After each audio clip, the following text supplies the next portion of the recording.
All right, I'm Chris Avina with American Outdoor News, and today we get to speak to the voice of public land hunting, and through his own perspective and experience, he is the leading advocate of self-guided hunts. We please welcome Mr. Randy Newberg. Well, Chris, thanks for having me. You know what? Honored. It's so nice to finally meet you. Well, honored to be here. I have a friend who says, Randy, the fact that anyone invites you to be a guest or anything shows you how far a line of BS can get you in America. And he's known me for 50 years, so he probably knows that. Yeah, I'm more BS than I am anything. So. You know, it's part of life. Now, but thanks for having me. What first got you into public land hunting? Yeah, it's this is I'm going to roll back. I'm going to sound really old by the time I get telling all these old stories. But I grew up in northern Minnesota. My parents divorced when I was 11, and my dad had moved. I live in Montana now. He'd moved out here to work in the oil patch for a little while. And everybody in my little logging town, the goal of every young kid was, I want to be a hunter. I want to be a hunter. And so here I am. I just get to the point where I can take hunter education.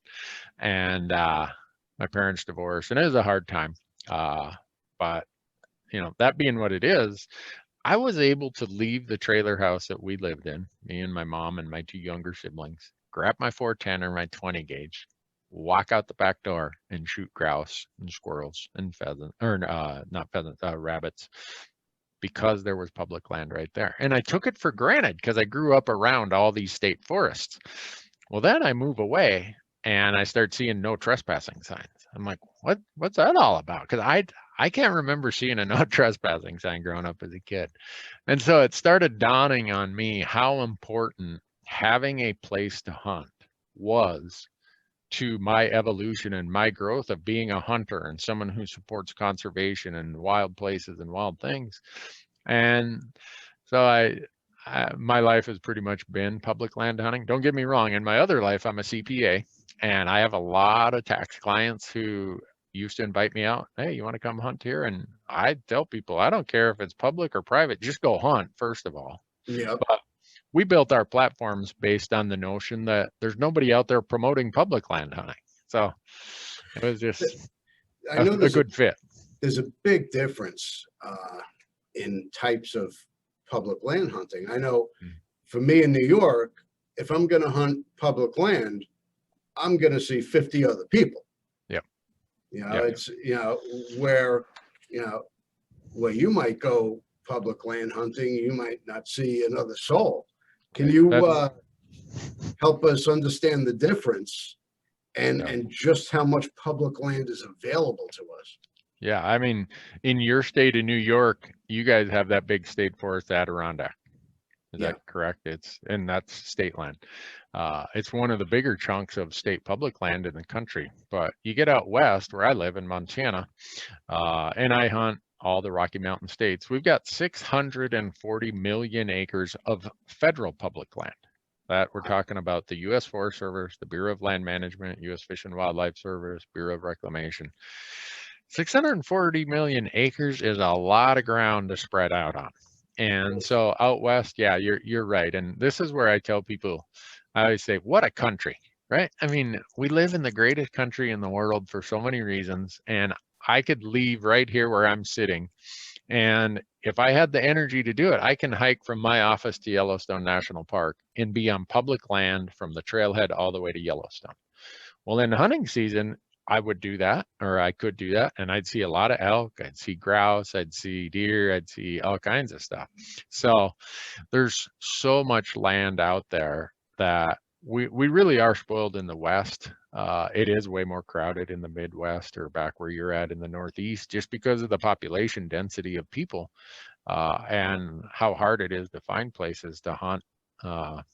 Yeah, you're going to see a lot more people when you go out than I do. And one of the things that my platforms we try to do is to show the person from New York or where I grew up in Minnesota that this stuff that you see us doing out in the West is actually quite doable if you can save some money for the, driving out and the tags and stuff like that. But I grew up thinking the only way I'd ever get to elk hunt is if I won the lottery. Well, then I move out here and I start thinking, you know what, you can do this. Anybody, if I could shoot an elk, anybody can shoot an elk, because I am so far below average that I need to start showing other people how you clear some of these hurdles and dispel some of the myths that it's only for rich people. And so that's kind of how that mix of public land and the difference of the East and the West kind of falls into the message that we put together. Well, for a new hunter looking to do his own do-it-yourself hunt on public land, Mm-hmm. what kind of steps should they take before they actually get out in the field? Because once they're out there, it's a lot different than watching it on YouTube. Oh yeah, way different. There's a few things to that. One is the logistics. The other is just the mental preparation for what it takes. I grew up whitetail hunting. I was not mentally in the mindset of what it took to hunt huge, vast landscapes, because whitetail hunting, you're hunting an 80-acre patch.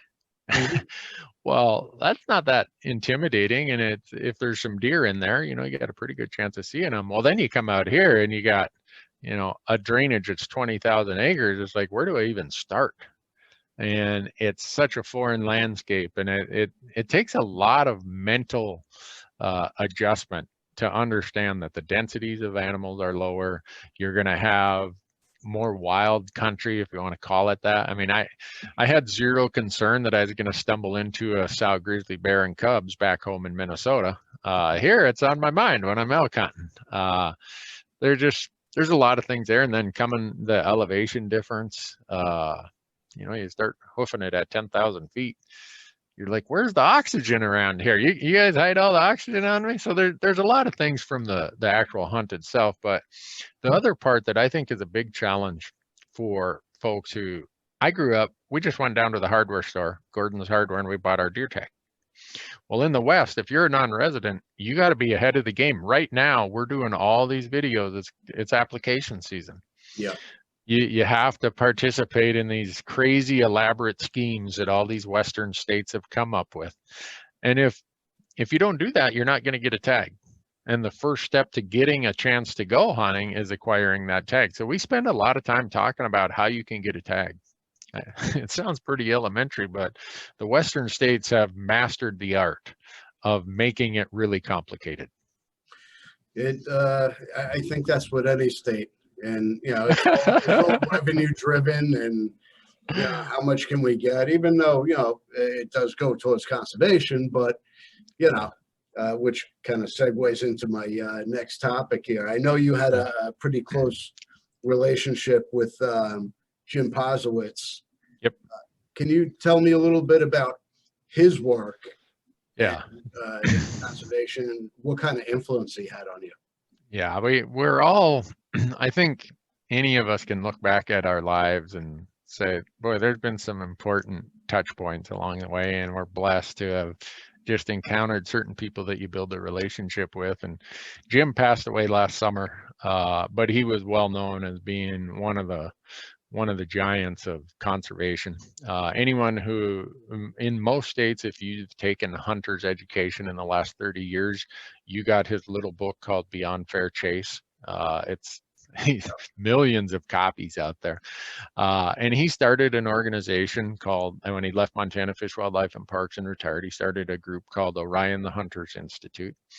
And he was doing a seminar right over here at the university, Montana State University, near my office. And this was in 1993.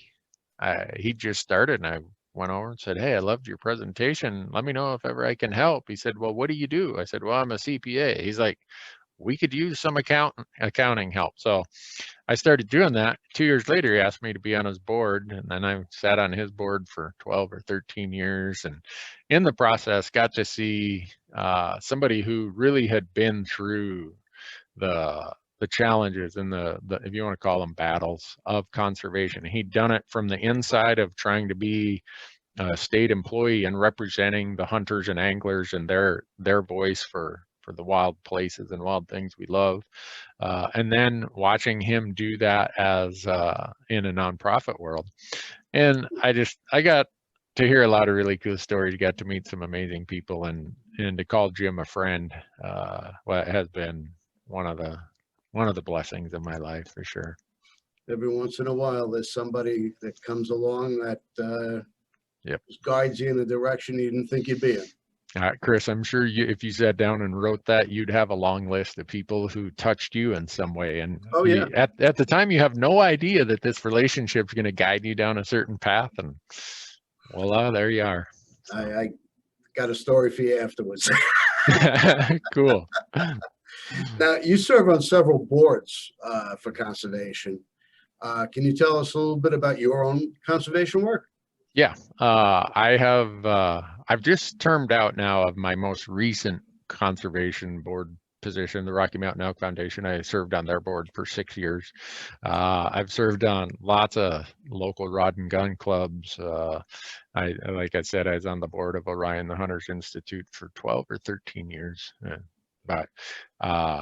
And so right now, after I termed out on the board of the Elk Foundation, my wife said, "Can you take a little break from that for a little while?" A hell of a lot of time, don't it? Yeah, so I've officially taken a break from it, but I'm still heavily engaged, and that's what I use my platforms for. The why of our platforms is to promote self-guided public land hunting and create advocates for that cause. So in today's world, where all of our issues get drawn over into Congress or state legislatures, we need advocates. We need people who understand how this process works. This isn't the old day when everything was handled over at a Fish and Game Commission, or there weren't controversies about firearm ownership or conservation or access.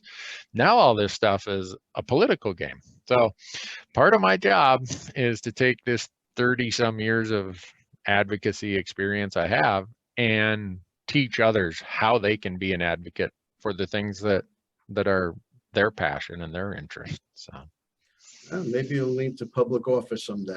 my wife, it's funny, today's my 32nd anniversary, and my wife has told me, if you ever officially enter politics, I'm out of here. So I got to figure out, how can I kick the tires and steer the bus from the outside rather than jumping into the morass. So now, currently, the West is covered with preference points for almost every single species. Yep. What do you think we should do in regards to the preference points programs across all these states to make it a little more level the playing field a little bit?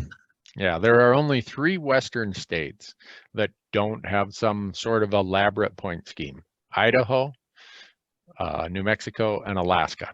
Every other Western state, you gotta subject yourself to these crazy schemes. And I'll just say this as an old gray-haired guy. No offense to us old gray-haired guys, but I can now say that because, you know, I got plenty of gray hair. But I have a lot of points in a lot of states. I've got double-digit points for many species in many states. And what I would prefer, if Randy was king for a day, I'd get rid of them all. I'd give up my 20 sheep points in Nevada and Arizona. I'd give up my almost 20 sheep and moose points in Montana. Because if you think about preference points or bonus points, whichever it is, it's really, the pie stays the same, but how do we readjust the pie so that the old gray-haired guys like me get a bigger piece? Yeah. Well, if you cut a pie and someone gets a bigger piece, it means everyone else gets a smaller piece. And it just frustrates me to no end, but I'll use an example. Wyoming made $12 million off non-resident points last year. So the evolution of these has become a money stream. And I'm not saying that Wyoming operates just for the money. The point of that is we've built systems that have been accepted now. Colorado's system has been in place for over 30 years. We have built systems that agencies feel that their constituents have an expectation. And there's also some sort of value proposition that creates a revenue stream. So I don't see them going away, unfortunately. It all comes down to the dollar at the end of the day. How So much I, are we earning? yeah, so I wish it was different, but I don't see it changing. So I tell people, if the landscape's not going to change, how do you adjust your plan and your strategy for that unchanging landscape? And that's why we spend, like right now, we do a video on our YouTube channel for every state. Wyoming, Arizona have already released. We just filmed New Mexico and Utah. Those will be releasing. So that people who aren't familiar with these elaborate schemes these states come up with, that they have a little bit of a head start about, okay, this is my budget. Where could I get started in this? So. We love our children. We protect them. We guide them. We prepare them for life in the world. With all that we do, from deep in our hearts, we cannot control all things. Life-threatening illnesses and disabilities affect far too many of our children each year. While we cannot change the circumstance, we can make dreams come true. Dreams to provide hope, to provide spiritual healing and strength, to provide moments of happiness and relief in the hardest of times. We can give a glimmer of light and hope in a time of darkness and despair. Join huntofalifetime.org to help make dreams come true, to provide hope for children with life-threatening illnesses and disabilities. Hunt of a Lifetime is a nonprofit organization fulfilling dreams for hunting and fishing trips to youth 21 and under with life-threatening illnesses and disabilities. Visit huntofalifetime.org to learn how you can make a difference. Well, I think we could move on to a little bit of a hot topic now. Uh-oh, what are we going to talk about now? Well, there's a romantic image of the wolf, and then there's reality. Yeah. What is the reality of the wolf as a species interacting with us on our public lands, in our own backyards? Yeah. So back to my growing up, I grew up in northern Minnesota, a little town called Big Falls, right in the middle of Koochiching County. So if you look at a map of northern Minnesota, the place that looks like would be hard to get to, that little logging town is where I grew up. And wolves never disappeared from there. So I might have a take it or leave it attitude about wolves, or just it's not that big of a deal, you know. As one of my friends says, wolves don't have rainbows shooting out their asses, and they're also not the villains of the world. They're wolves. But you and I both know they're highly controversial topics. Sure. Like on one side, you see these videos that wolves have saved Yellowstone from destruction. Well, Yellowstone Park is right southeast of me here, about 80 miles. And that was one of the places wolves got released in 1995. And it was I have no problem with wolves being on the landscape, as long as the promise that was made that we would get to manage them like we do all other wildlife. You know what? That's it. I mean, right there, look behind my shoulder. That's a wolf pelt taken here in Montana. But to make promises to the citizens of Montana, Idaho, and Wyoming, as they did, that, okay, when you reach certain levels, you're going to get the chance to manage them. And then through the infrastructure of our political and court system, litigate. So in 2001, Montana, Idaho, and Wyoming, we met the delisting criteria. So within the next 2 years, we had our plans all submitted, and then it was just lawsuit after lawsuit after lawsuit. Where finally it took an act of Congress, a literal act of Congress, for Montana and Idaho to get management control of the wolves that had been promised to them in 1994. So how have they changed the landscape of, by Yellowstone Park? How have they changed it? They have an impact. I mean, in Montana, they say at a minimum, we've got 650 wolves running around. They know it's probably at least half again that high. You know, they're eating some deer and they're eating some elk. They love to eat elk, and they're kind of like me. You know, they like elk. Eat elk. Yeah, but they don't have a center fire rifle to do it. They only have their teeth to do it with. So they've had some impact in total numbers in some places, where elk are on their marginal habitats. The consequences of predation are amplified greatly. If they're in prime habitat, predation isn't that big of an issue. Mhm. So we have some places where elk aren't in the premium habitat, so we're seeing some impacts there. We're also seeing instances where how elk are using the landscape has changed.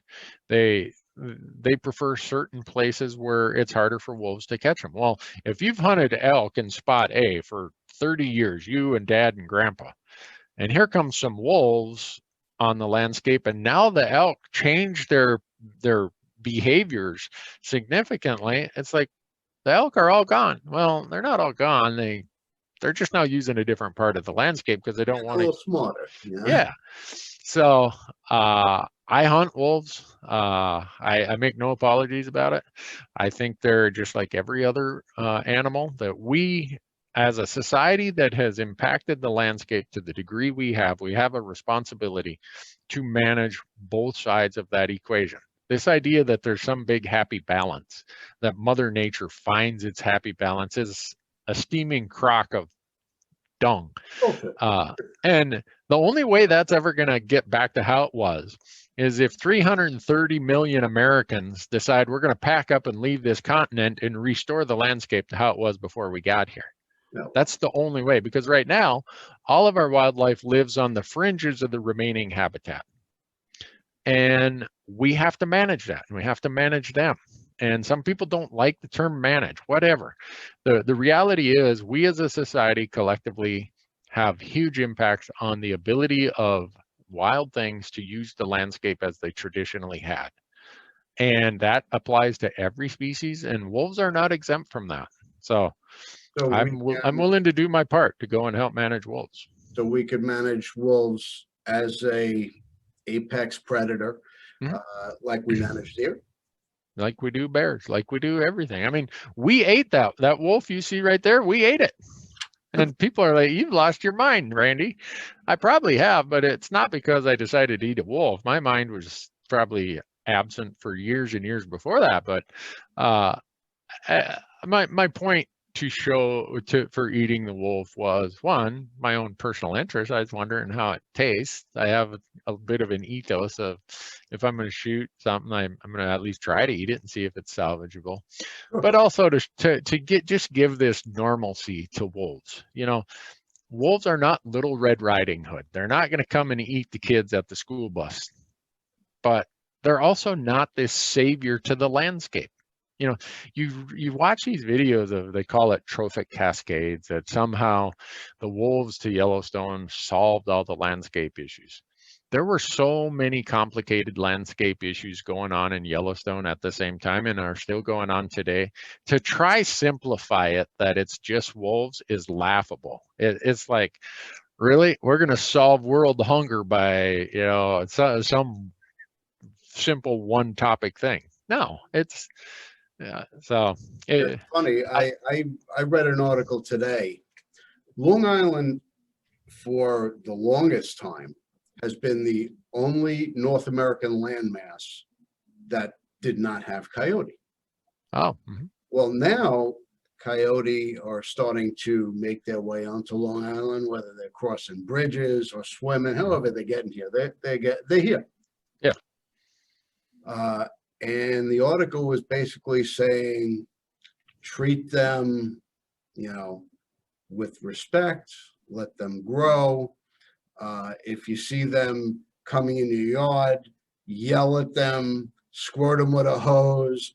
And I'm thinking, all right, if a coyote's trying to eat my cat, I'm going to squirt it with a hose and yell, leave my cat alone. That'll do the trick. Yeah, good luck with that. Yeah, even wolves will scare coyote out of the area. This is their domain. They're the apex predator. Canines do not like other canines. And in Yellowstone, if you're a coyote or a red fox, you got your head on a swivel. Yep. I mean, anywhere in Montana, it's just when one comes in, it displaces others. So if you look, you would see, not that I think anyone's ever measured it, but I suspect you'd see significant decline in the number of other canines since wolves have become the dominant canine in the landscape. And again, that's my point of, you can't throw wolves there and think that they operate in a vacuum. You know, now Colorado passed a ballot initiative this November that the citizens just barely passed it, that said, we're going to reintroduce wolves in Colorado. Well, folks like to think that that is just, you put them there and they mind their manners. They have this pact with the elk of, hey, we're going to do this humanely, and you're going to, you know, we got a deal sorted out here that you're going to let us eat you, and, you know, fairy tale world, everything's going to be fine. They have no idea what kind of complication and changes it's going to impose on the landscape. And I'm not saying that, you know, maybe that is something that would have naturally happened because they're already in southern Wyoming. But I don't think any species or any landscape benefits from ballot box biology. Okay, let the professionals who know this stuff, who make it their life's work, let them provide us the recommendations of what's best for the landscape and the species out there. Well, they don't acknowledge borders or fences. This is free reign. Yeah. Yeah, you're not going to find too many wolves or coyotes running around with a mapping software on their cell phone. So now, how smart are they? How smart is a wolf? Oh, they're unbelievable. It probably takes us 15 to 20 days of hard mountain hunting, 10 to 12 miles a day, to get one encounter with a wolf. Are they among they're the smart. most challenging? Yeah, if you told, I tell people that I would fill 5 or 6 elk tags in the time it takes us to get one shot at a wolf. Wow. They're just that remarkable. And I don't care what your feelings are about wolves. If you hate them and think they should all be gone, which is not my position, if you hunt them hard, spot and stock like we do, you're going to respect them. You're going to have a huge amount of appreciation for them. Like right now, it's 10 below zero here in Montana. They're out there making a living.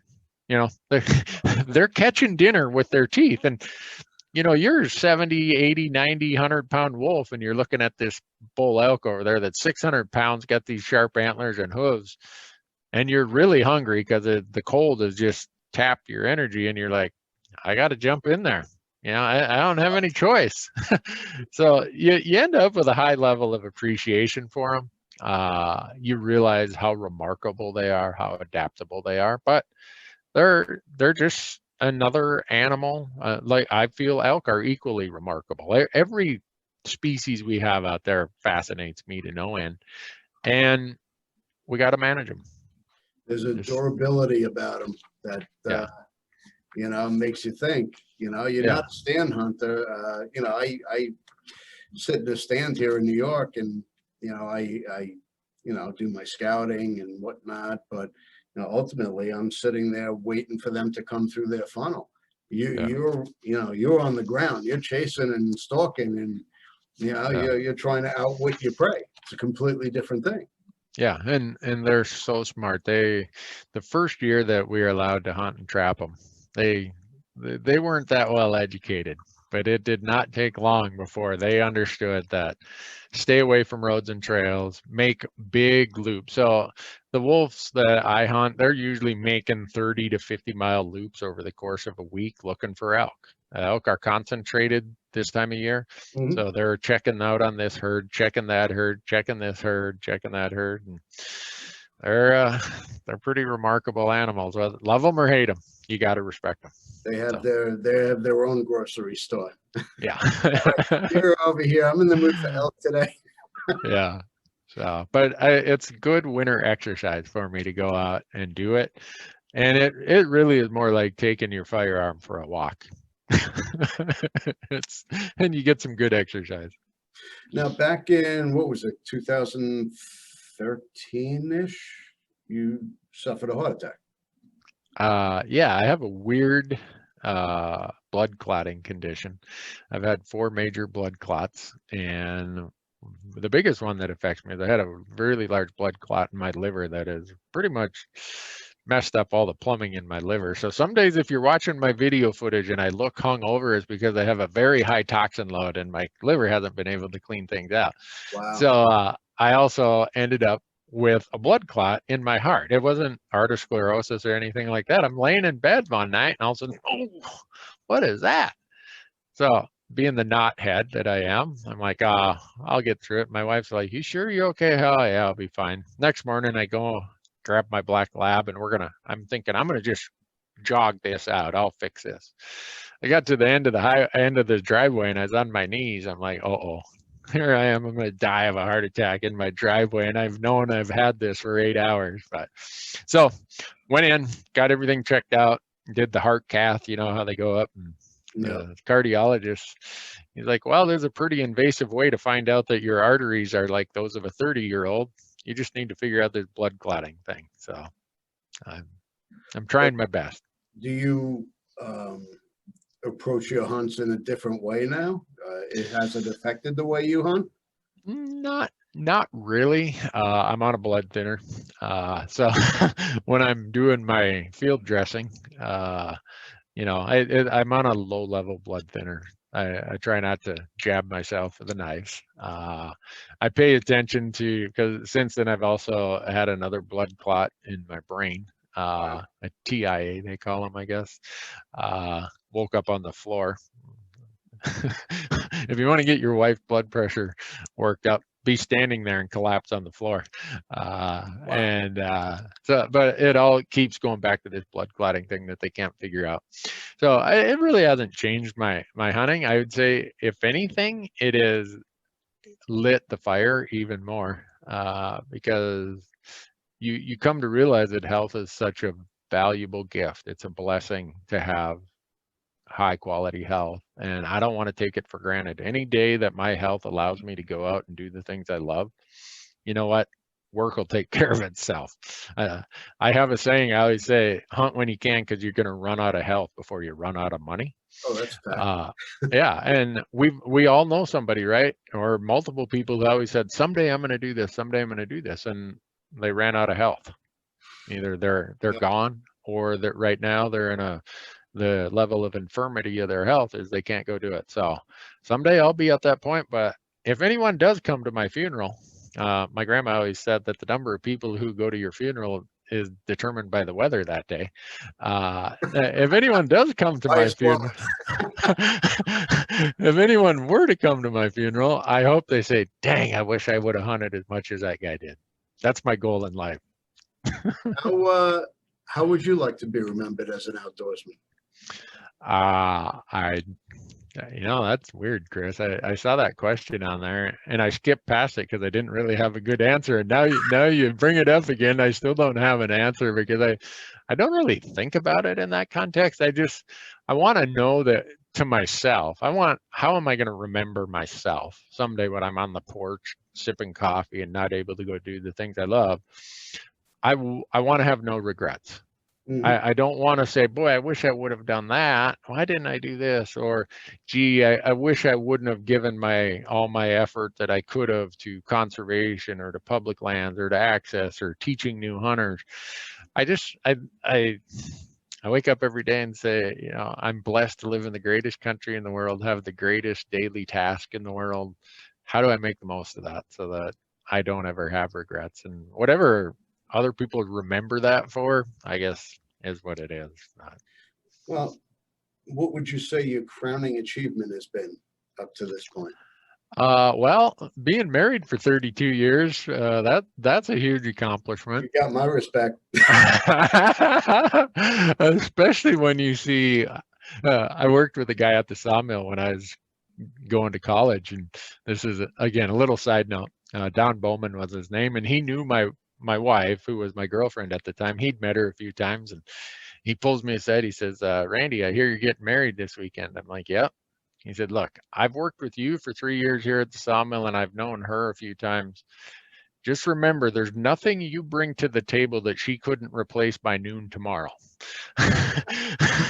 Behave accordingly. So that's probably one of my crowning achievements, is to have such a wonderful wife. Raising a wonderful son.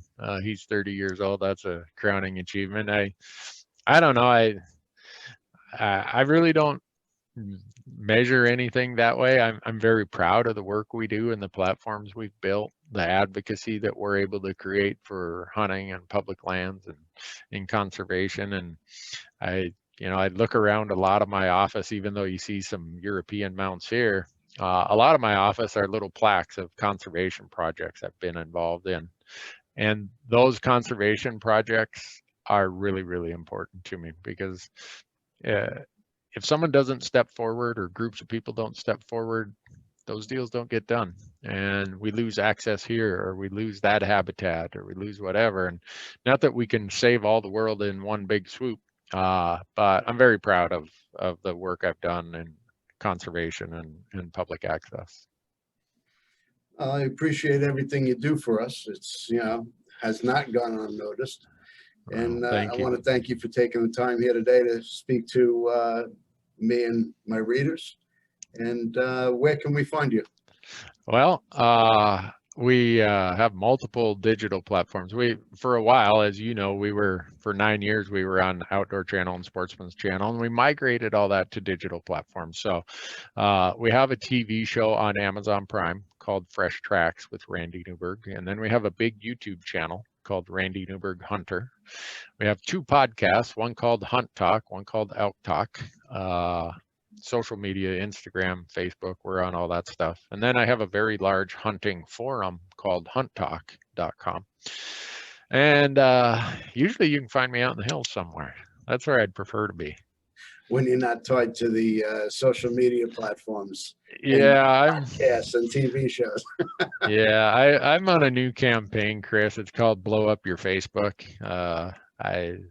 If it wasn't for the requirement to have a lot of this social media stuff for the things we do, it's just a way to communicate now, and our sponsors and partners expect that of us, so we have it. But I know my daily life is way too positive to get too hung up on the negativity of a lot of social media. So I don't know. Another grandma told me that when you get up in the morning, you get to decide, is it going to be a good day or a bad day? And 99% of the time, whatever you decide is probably what it's going to be. So I wake up every day is a good day. So that's great. Yeah. All right. I appreciate your time. Thank you again. And we will list all of your social media in the article. And thank you again. Thank you, Chris. Appreciate it. Keep doing all your good work.